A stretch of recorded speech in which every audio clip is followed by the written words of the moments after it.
ए भैया का लेके आयल हुआ का लेके जइबा। ई जब जीव माई के गर्भ से बाहर आवेला तो नंगा रहेला और जब चिता पे जाला तब भी नंगा रहेला। रुपया पैसा घोड़ा गाड़ी धन दौलत महल अटारी खजाना सब ये रह जाई। अकेले आयल हुआ अकेले जइबा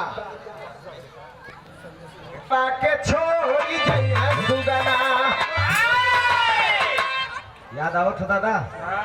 अब वो तो लोग नियत ना गा पाई लेकिन हमार कोशिश है।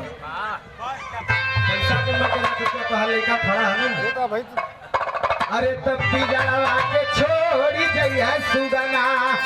अरे माया के बंधनवा जइया तेरी होती जाला के छोड़ी जइया सुगना।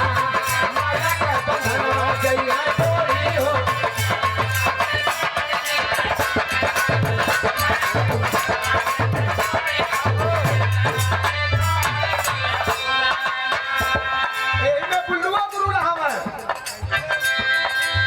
माया का बंधन जय तोड़ियो बिजड़ो के छोड़ी जय सुन लगी। माया का बंधन जय तोड़ियो बिजड़ो के छोड़ी जय सुन लगी। माया का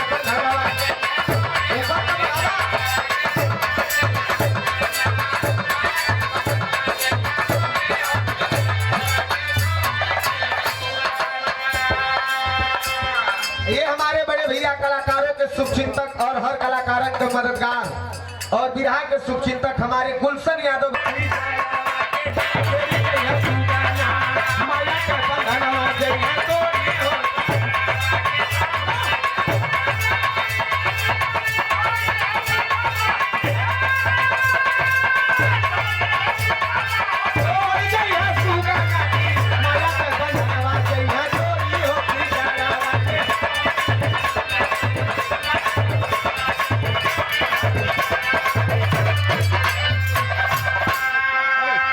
ये देखिए बहुत सारा रुपया का पुरस्कार दे करके हौसला बढ़ाइले।